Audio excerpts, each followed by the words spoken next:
তাদের সকলকে লক্ষ্য করে খলিফা ওমর রাদিয়াল্লাহু আনহু একটা রাষ্ট্রীয় ফরমান জারি করলেন। সেই রাষ্ট্রীয় ফরমানে খলিফা ওমর কি লিখলেন?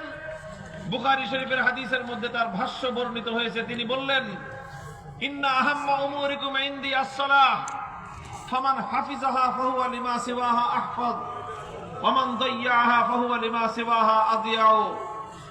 হে আমার রাষ্ট্রের যে কর্মকর্তা ঠিকভাবে নামাজ কায়েম করবে, তাকে রাষ্ট্রের অন্য যে কোনো দায়িত্ব দেওয়া হবে, সেই দায়িত্বটা সে আরো ভালোভাবে আদায় করতে পারবে। ওমান দাইয়াহা ফাহুয়া লিমা সিওয়াহা আদিয়াউ। আর রাষ্ট্রের যেই কর্মকর্তা নামাজকে ধ্বংস করবে, রাষ্ট্রের যেই কর্মকর্তা নামাজ কায়েম করার ক্ষেত্রে গাফলতি করবে, তাকে রাষ্ট্র এবং জনগণের যেই দায়িত্বই প্রদান করা হোক না কেন, সেই দায়িত্ব সে সুচারুরূপে আঞ্জাম দিতে পারে। রাস্তা নির্মাণ করার দায়িত্ব দেওয়া হয়, রাস্তার মধ্যে বিটুমিন আর আলকাতরার বদলে সে কেরোসিন তেল ঢালবে। তাকে যদি জনগণের মধ্যে গম বন্টন করার দায়িত্ব দেওয়া হয়, জনগণের গম চুরি করে সে খাবে। তাকে রাষ্ট্রের যেই দায়িত্বই প্রদান করা হবে, সেই দায়িত্বের মধ্যে জনগণের টাকা লুটপাট করবে, চুরি করবে, জুলুম করবে, বেইনসাফি করে দেশের জনগণের সম্পদ লুটপাট করে বিদেশে বেগম পাড়া করবে।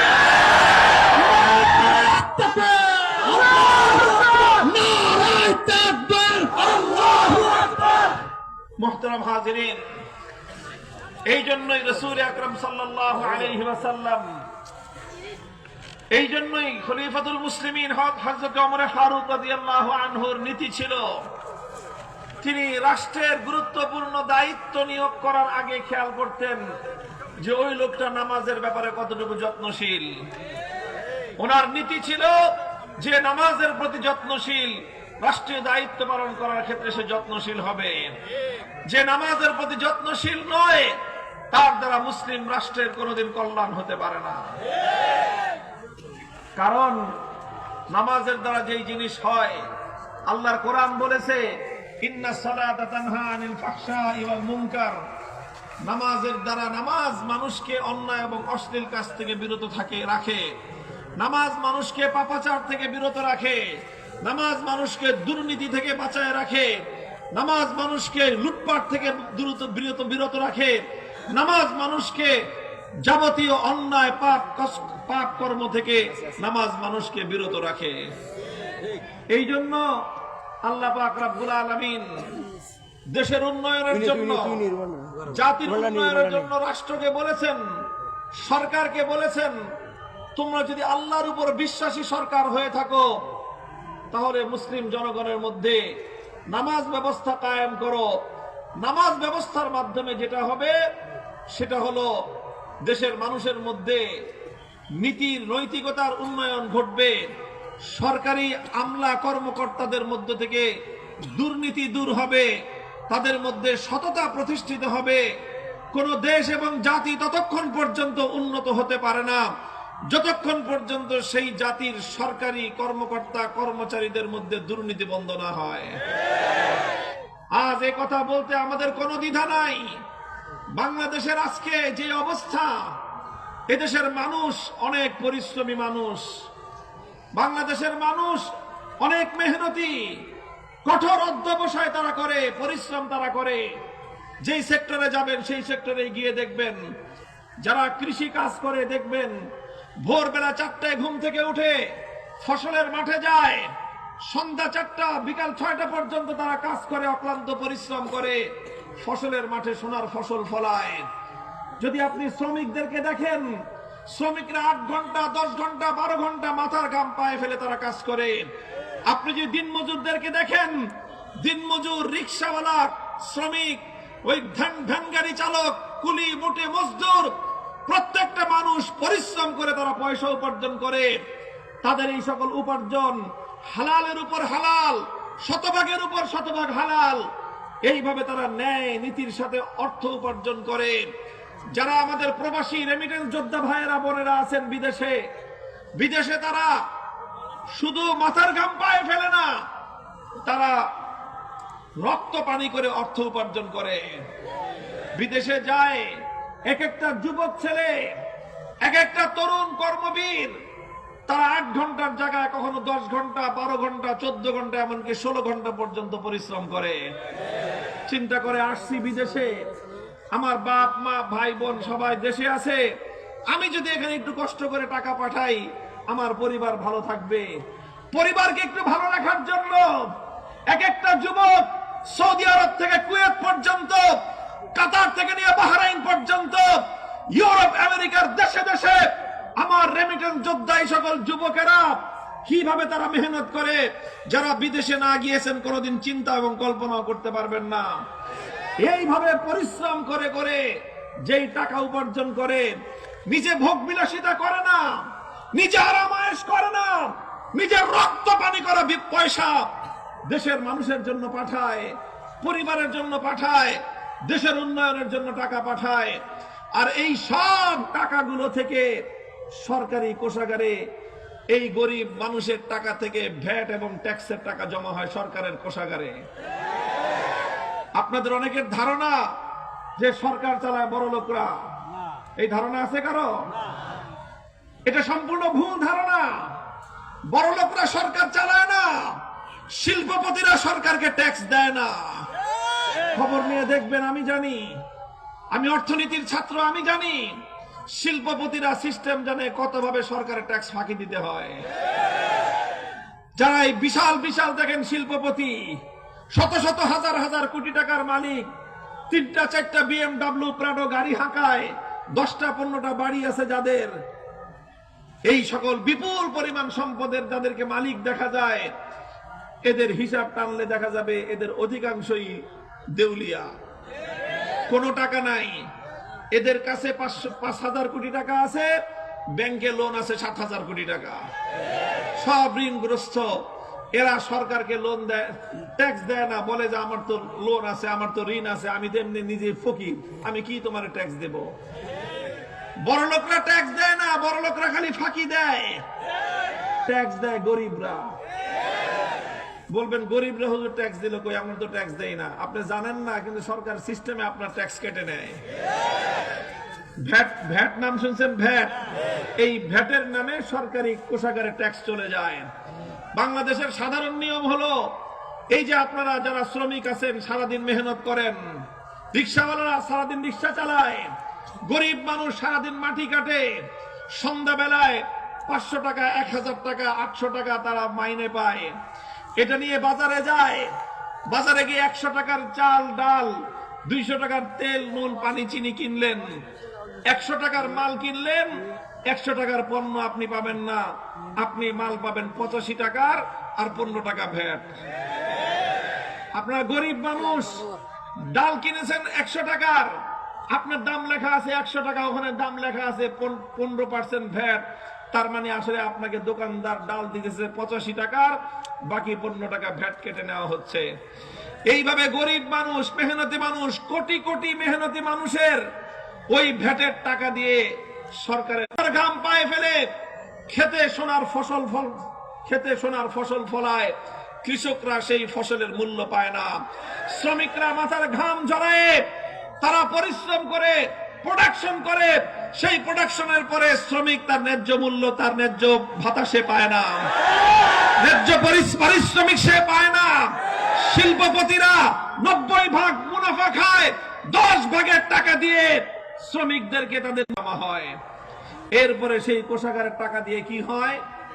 এই যে আমাদের দেশের মানুষ দেশে এবং দেশের বাইরে যেই পরিমাণ শ্রম দেয়, যেই পরিমাণ টাকা উপার্জন করে, আর ওই টাকা দিয়ে নিজের জীবন উপকরণ কিনতে গিয়ে সরকারকে যেই পরিমাণ ভ্যাট দেয়, এই টাকাগুলো যদি চুরি আর দুর্নীতি লুটপাট না হতো, 30 বছর আগে বাংলাদেশ সিঙ্গাপুর থেকে উন্নত দেশ থাকতো।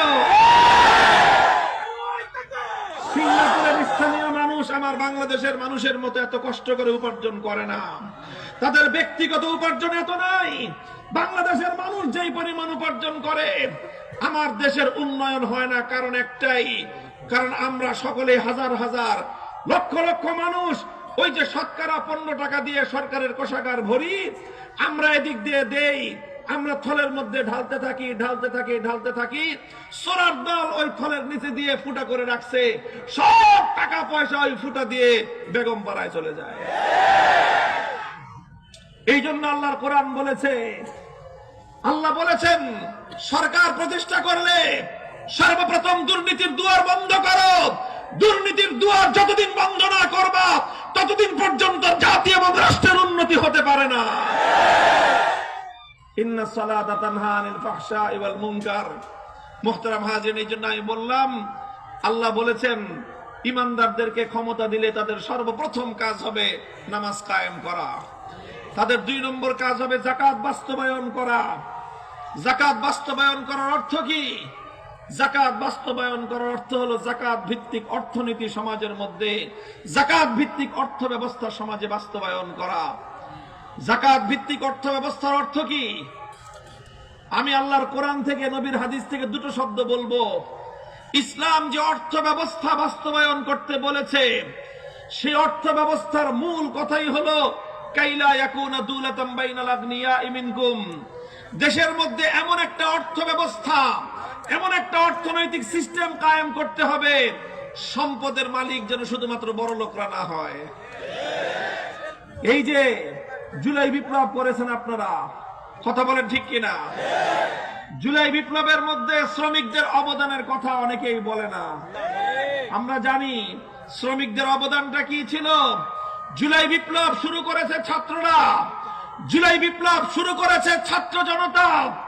ছাত্ররা যেমন জুলাই বিপ্লব করেছে, প্রতিটি পয়েন্টে বৈষম্য বিরোধী আন্দোলনে, স্বৈরতন্ত্রের বিরুদ্ধে, ফ্যাসিবাদের বিরুদ্ধে, জুলুমতন্ত্রের বিরুদ্ধে ঢাকা শহরের প্রতিটি পয়েন্টে পয়েন্টে ছাত্র জনতাকে বুকের রক্ত দিয়ে সাহস জুগিয়েছে শ্রমিকরা।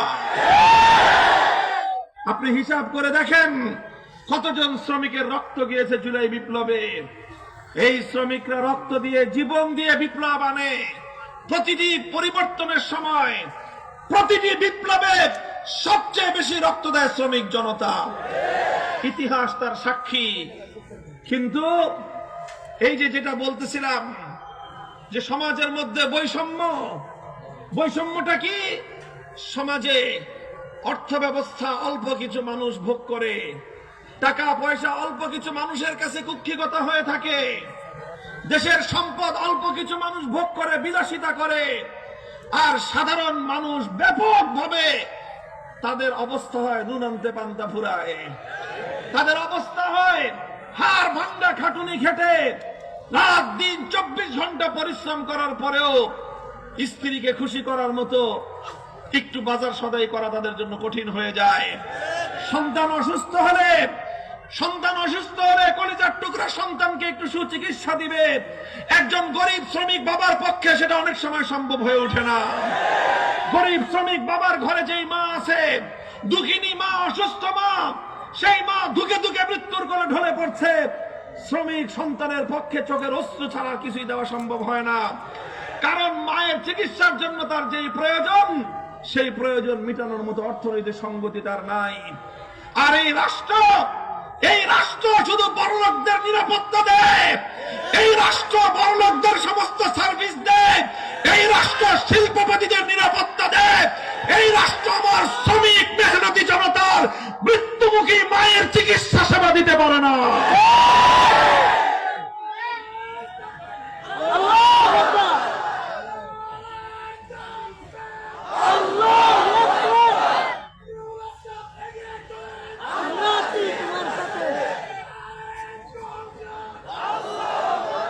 মুহতারাম হাজিরিন, এই জন্য ইসলাম বলেছে সমাজে এমন একটা অর্থ ব্যবস্থা কায়েম করতে হবে কাইলা ইয়াকুনা দুলাতান বাইনাল আগনিয়াই মিনকুম, যেন টাকা পয়সা সমাজে একটা নির্দিষ্ট বড়লোক শ্রেণীর হাতে কুক্ষিগত না হয়ে যায়, বরং অর্থ ব্যবস্থা এমন হতে হবে যে বড়লোক টাকা যতই কামাক একটা নির্দিষ্ট পোরশন, একটা নির্দিষ্ট পার্সেন্টেজ গরিবের হাতে চলে আসতে হবে। এই রকম অর্থ ব্যবস্থা যতদিন দেশে কায়েম না করা যাবে ততদিন পর্যন্ত বৈষম্য সমাজ থেকে দূর হবে না। বৈষম্য দূর হবে কিভাবে? আল্লাহর নবী আরেক হাদিসের মধ্যে বলেছেন যাকাতের কথা, তুখাযু মিন আগনিয়াইহিম ওয়া তুরাদ্দু আলা ফুকারাইহিম। যাকাত ভিত্তিক অর্থ ব্যবস্থার মৌলিক বৈশিষ্ট্যই হলো এই, ধনীর কাছ থেকে, তার সম্পদের থেকে অতিরিক্ত যেই সম্পদ তার কাছে রয়েছে তার প্রয়োজনের চেয়ে অতিরিক্ত সম্পদ তার কাছ থেকে নিয়ে যেই গরিবের নিত্য প্রয়োজন পূরণ হয় না, যেই গরিবের সন্তানের খাবার আহার জুটে না, যেই গরিবের দুঃখিনী মায়ের চিকিৎসার ব্যবস্থা হয় না, যেই দরিদ্রের স্ত্রীর তার গর্ভবতী স্ত্রীর নিরাপদ প্রসবের ব্যবস্থা হয় না, যেই গরিবের সন্তান চিকিৎসার অভাবে ধুকে ধুকে মরতেছে, বড় লোকের বিলাসী গাড়ি বাজেয়াপ্ত করে সেই টাকা দিয়ে গরিবের নিত্য প্রয়োজনের তার জীবন ধারণের প্রয়োজন পূরণ করা রাষ্ট্রের দায়িত্ব। আমার রাষ্ট্রের যে অবস্থা, বড় লোকদের কাছ থেকে এই সকল বিলাসী দ্রব্য এগুলোকে বাজেয়াপ্ত করা লাগবে না, শুধুমাত্র গরিবের কাছ থেকে যে ট্যাক্স গুলো নেওয়া হয়, যে ভ্যাট গুলো নেওয়া হয়, এগুলো যদি এই সমাজপতিরা চুরি করে না খেত, দুর্নীতি আর লুটপাট না করত, বরং এই টাকাগুলো দিয়ে যদি দেশের জনগণের জন্য, গরিব দুঃখী সাধারণ মানুষের জন্য তাদের চিকিৎসার ব্যবস্থা করত, তাদের প্রয়োজনীয় নিত্য প্রয়োজন পূরণের ব্যবস্থা করত, তাহলে এই দেশের সাধারণ নাগরিকরা এখন চিকিৎসাহীন ভাবে মারা যেত না। আমাদেরকে শুধুমাত্র উন্নয়নের গাল গল্প শোনানো হয়। উন্নয়নের গাল গল্প কিরকম? আমাদেরকে হিসাবের মার পেছে বুঝ দেওয়া হয়। হিসাবের মার পেছে একটা আপনাদেরকে ছোট্ট করে বুঝাই, এটাই আমার আলোচনার শেষ টপিক। এরপরে আমি আমার কনক্লুশন এবং পরিসমাপ্তির দিকে যাব। হিসাবের মার পেছ হলো, দেখেন বাংলাদেশের সবচেয়ে সর্বশেষ যে অর্থ বছর 2024-25 অর্থ বছরে বাংলাদেশের মানুষের মাথা পিছু আয়, পার ক্যাপিটা ইনকাম, মাথা পিছু আয় বুঝেন, মানে গড় আয়, সবার গড় আয় কত জানেন? বাংলাদেশের নাগরিকদের গড় আয় হলো $2,820। বাংলাদেশি টাকায় হয় প্রায় 3,40,000 টাকা। বার্ষিক আয় 3,40,000 টাকা। তো বার্ষিক যদি 3,40,000 টাকা আয় হইতে হয়, তো ধরে নেন আপনার পরিবারে যদি 4 জন সদস্য থাকেন, 4 জন, আপনি, আপনার স্ত্রী, আপনার একটা ছেলে আর একটা মেয়ে, 4 জন সদস্য যদি হয়, তাহলে বাংলাদেশে এক একটা পরিবার পিছু, যেই পরিবারের 4 জন সদস্য আছে, সেই পরিবারের মাসিক আয় আছে 14 লক্ষ টাকা। বার্ষিক আয় যদি 14 লক্ষ টাকা হয়, তাহলে মাসিক আয় হওয়া লাগে কত? 1,20,000 টাকা করে। আমি আপনাদেরকে এই বিশাল মজমার মধ্যে জিজ্ঞাসা করতে চাই, হাজার হাজার মানুষ, আপনাদের কয়জনের এরকম মাসিক 1,20,000 টাকা ইনকাম আছে? হাত উঠান দেখি। এই যে হাজার হাজার মানুষ, লক্ষ লক্ষ মানুষ, এদের কারো কিন্তু 1,20,000 টাকা মাসে ইনকাম নাই। তাহলে গড়ে 18 কোটি মানুষের ইনকাম, গড়ে 18 কোটি মানুষের বার্ষিক ইনকাম 3,40,000 কিভাবে হলো? একটা গল্প শোনাই আপনাদেরকে। এক বেটা গেছে খাল পার হইতে। খাল পার হওয়ার সময় একজনকে, কৃষককে জিজ্ঞাসা করছে, এই বেটা, এই খাল যে পার হব, এই খাল পার হইতে আমার ঠাই হবে? হয় না, না ঠাই হবে না, খালের মাঝখানে অনেক পানি, আপনি যে খাল পার হইতে যান মাঝখানে গিয়ে ডুবে যাবেন।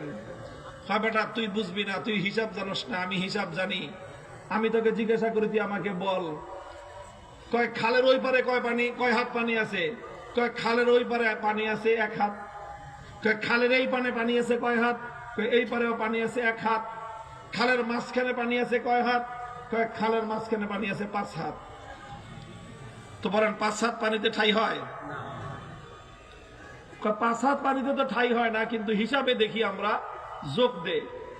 যোগ করো, 3 জায়গা থেকে পানি মাপছো, এক জায়গায় 1 হাত, আরেক জায়গায় 1 হাত, আরেক জায়গায় 5 হাত, তাহলে 5 যোগ 1 যোগ 1 কত হলো? 7 হাত পানি। এবার যেহেতু তুমি 3 জায়গা থেকে পানি নিছো, এবার তুমি ভাগ করো, 7 রে 3 দিয়ে ভাগ দাও, কয় হাত হয়েছে? 2.25 হাত। কয় হাত? 2.25 হাত না 2.25 হাত? 2.25 হাত। কয় এই খালে তাহলে পানি আছে গড়ে 2.25 হাত। গড় পানি কয় হাত? গড় পানি 2.25 হাত। এরপরে ঠ্যাঙের নিচ দিয়ে মাপে যে 2.25 হাত, এই হাঁটুর উপর পর্যন্ত হয়। কয় বেটা, এই খালে গড় পানি আছে 2.25 হাত, 2.25 হাত পানির আমার হাঁটু পর্যন্ত এমনি পার হইতে পারবো। এখন আপনারা বলেন তো দেখি, এখন যে খালের মধ্যে গড় পানি আছে 2.5 হাত, কথা তো ঠিক, কথা ঠিক কি না? গড় পানি তো 2.5 হাত, কিন্তু তুমি এই গড় পানি মাইপা যদি খাল পার হইতে থাকো, মাঝখানে গিয়ে তুমি খালের মধ্যে ঠাই পাবা না ডিবা মরবা? কেন? গড় পানির হিসাব ঠিক ছিল না? গড় হিসাব দিয়ে খাল পার হওয়া যায় না, কথা বলেন ঠিক কিনা? গড় হিসাব দিয়ে খাল পার হওয়া যায় না। আজকে আমাদের বাংলাদেশের সাধারণ মানুষকে ওনারা গড় হিসাব দেয়। একজনে দিয়ে গেছে 15 বছর, বলছে বাংলাদেশ উন্নয়নের রোল মডেল। কেমনে রোল মডেল হলো? কয় বলে মাথা পিছু ইনকাম বাড়তেছে। মাথা পিছু প্রত্যেক বছর ইনকাম বাড়ে। আপনার আমার ইনকাম বাড়ুক আর না বাড়ুক, গড়ে ইনকাম বাইরে যায়। ওই যে আমি আর আপনি কিন্তু এক হাতে আছি, মাঝখান দিয়ে একজনে যে 5 হাত খেয়ে ফেলায়, এইভাবেই গড় ইনকাম বাড়ে। আশ্চর্য আরেকটা তথ্য হলো, এই অর্থনীতির পরিভাষায় মানুষ যে দুর্নীতি করে এটাও কিন্তু একটা ইনকাম। রাষ্ট্রের সম্পদ যারা চুরি করে এটাও একটা ইনকাম। তো এই জন্য বিপুল পরিমাণ দুর্নীতি হলে দেশের গড় ইনকাম বেড়ে যায়, বিপুল পরিমাণ চুরি চামারি হলে দেশের গড় ইনকাম বেড়ে যায়। এই দুর্নীতির টাকা, জনগণের সম্পদ চুরি করা টাকা দিয়ে দেশের জনগণের অর্থনৈতিক উন্নতির মধ্যে গড় ইনকাম, পার ক্যাপিটা ইনকাম, মাথাপিছু ইনকাম বৃদ্ধি দেখানো হয়েছে। ইসলাম বলে এই ধোঁকাবাজির মাথাপিছু ইনকামের হিসাব ইসলাম কেয়ার করে না।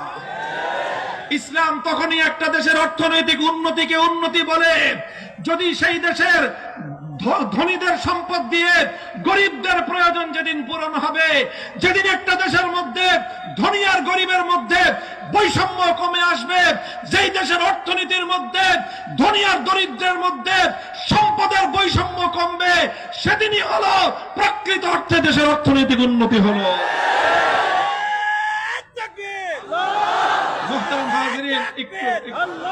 এই জন্য আমি বলেছিলাম, আল্লাহ পাক এই জন্যই বলেছেন ইমানদাররা যদি ক্ষমতা পায়, নামাজ কায়েম করার পরে 2 নম্বর কাজ কি করবে? আতাউজ যাকাত, যাকাত ভিত্তিক অর্থ ব্যবস্থা বাস্তবায়ন করবে। যাকাত ভিত্তিক অর্থ ব্যবস্থা বাস্তবায়ন করার অর্থ শুধু এটা নয়, শতকরা 2.5% নিয়ে গরিবের মধ্যে বন্টন করে দিবে, শুধু এতটুকু নয়। যাকাত ভিত্তিক অর্থ ব্যবস্থা বাস্তবায়নের মূল অর্থ হলো এই, ধনী আর গরিবের মধ্যে বৈষম্য এতটা আকাশ ছোঁয়া থাকতে পারবে না। একজনের মাটির নিচে থাকবে, আরেকজন আকাশ ছোঁয়া রাজপ্রাসাদে থাকবে। একজনের মা চিকিৎসাহারা অবস্থা মৃত্যুবরণ করবে, এক গরিবের তার কলিজার টুকরা সন্তান না খেয়ে ধুকে ধুকে মরবে, আর আরেকজন 5টা গাড়ি নিয়ে 3 জনের পরিবারের 5টা দামি গাড়ি হাঁকাবে। আল্লাহর কোরআন এই সকল বৈষম্য ভিত্তিক বৈষম্যমূলক সমাজ ব্যবস্থাকে স্বীকার করে না।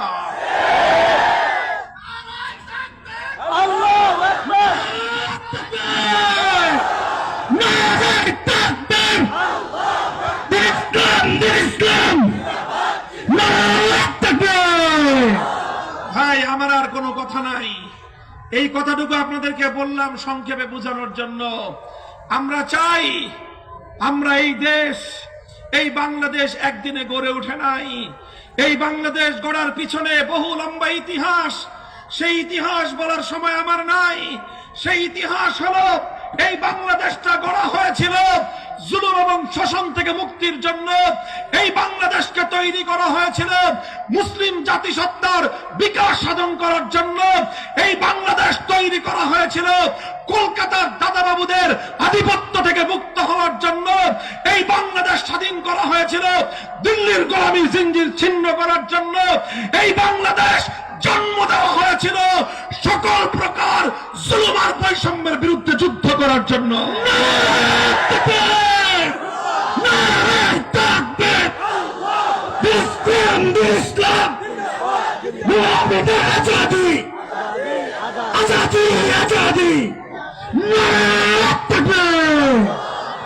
আমি যেই কথাটা বলতে চাই, সর্বশেষ যেই কথা বললাম, নামাজের মাধ্যমে সরকারি কর্মকর্তাদেরকে নীতিবান করে গড়ে তুলে দুর্নীতিমুক্ত সমাজ গড়া, যাকাত ব্যবস্থার মাধ্যমে অর্থনীতির বৈষম্য দূর করে একটা ইনসাফের সমাজ কায়েম করা।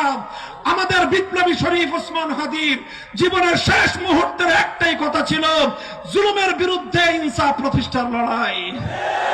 হে আমার দেশপ্রেমিক তাওহীদি জনতা, আমি তোমাদেরকে বলতে চাই, এই ইনসাফের লড়াই যদি সত্যিকার অর্থে কামিয়াব করতে চাও, আল কোরআনের সমাজ গড়া ছাড়া বিকল্প কোনো রাস্তা নাই। আমরা সমাজে অন্য সকলকে স্টেক দিয়েছি। সমাজে ডাক্তাররা সরকারের পার্ট হয়, ইঞ্জিনিয়াররা সরকারের পার্ট হয়, পলিটিশিয়ানরা সরকারের পার্ট হয়, অর্থনীতিবিদরা সরকারের পার্ট হয়, সকল প্রফেশনের লোকেরা সরকারের পার্ট হয়, শিল্পপতিরা সরকারের অংশীদার হয়। সবাই সরকারের অংশীদার হয়ে 54 বছর পর্যন্ত বাংলার মানুষকে তোমরা মুক্তি দিতে পারো নাই। আমরা চাই এবার আমাদের একটা অধিকারের আদায় করার জন্য অধিকারের দাবি নিয়ে মাঠে নেমেছি।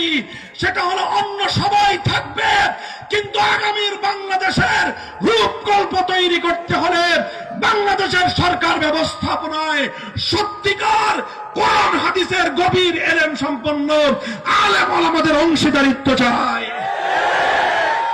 ইনশাআল্লাহ যদি আলেম ওলামারা তারা যদি কোরআন হাদিসের এলেম নিয়ে রাষ্ট্র এবং সরকারের নীতি নির্ধারণী জায়গাগুলোতে যদি যেতে পারেন, তখনই এই দেশ আত্মমর্যাদা নিয়ে বিশ্ব দরবারে মাথা উঁচু করে দাঁড়াতে শিখবে। সারা দুনিয়াকে দেখিয়ে দিয়েছে মোল্লারা, সারা দুনিয়াকে দেখিয়ে দিয়েছে আলেম ওলামারা। আমি একটা দেশ জানি, একটা দেশ আমি দেখে এসেছি, যেই দেশের 30 জন মন্ত্রীর মধ্যে 28 জন মাদ্রাসার আলেম, 28 জন মোল্লা মৌলবী, 28 জন মাদ্রাসার হুজুর। তারা এখনো মাদ্রাসায় পড়ায়, রাষ্ট্র চালায়। আলহামদুলিল্লাহ, সেই রাষ্ট্র সারা দুনিয়ার ইউরোপ, আমেরিকা, নেটো সারা দুনিয়াকে বৃদ্ধাঙ্গুলি প্রদর্শন করে রকেটের গতিতে তারা উন্নতি করতেছে।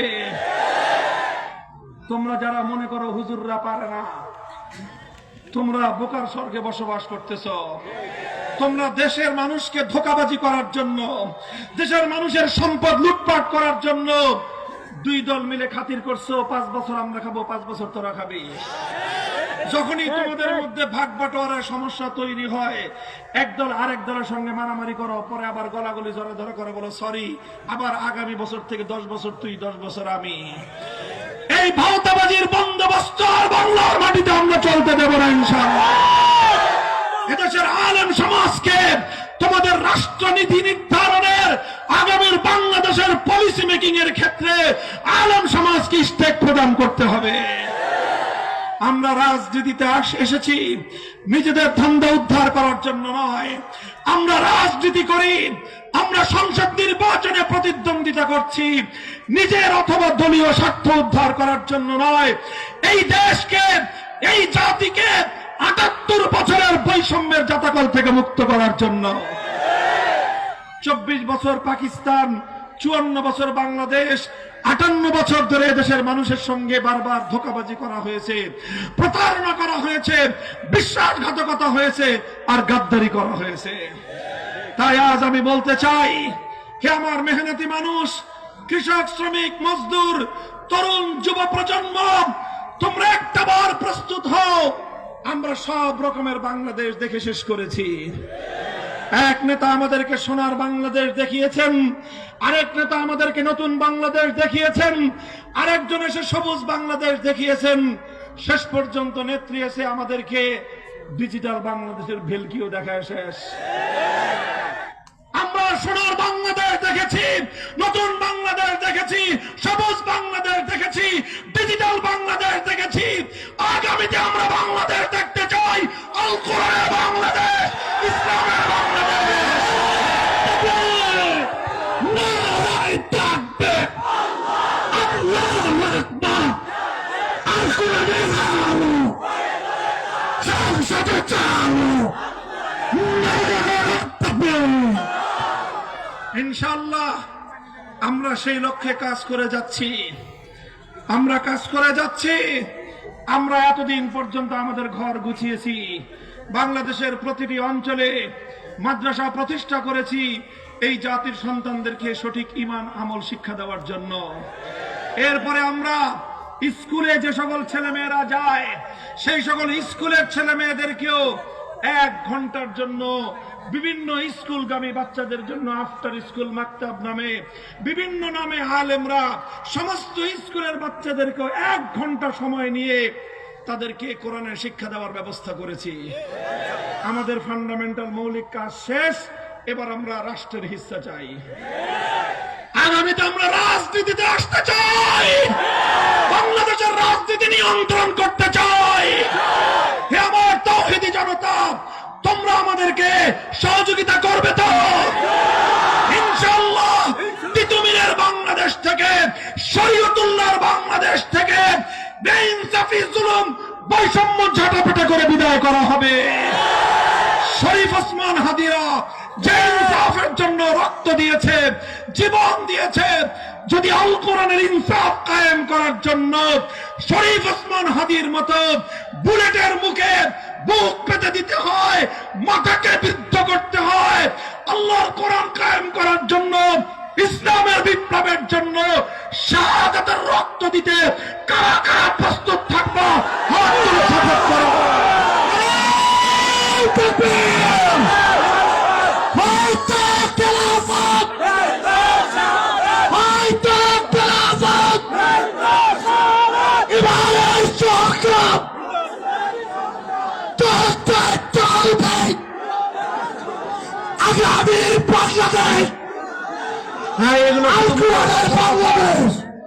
মুখের কথার কথা না শপথ? বলেন বলেন।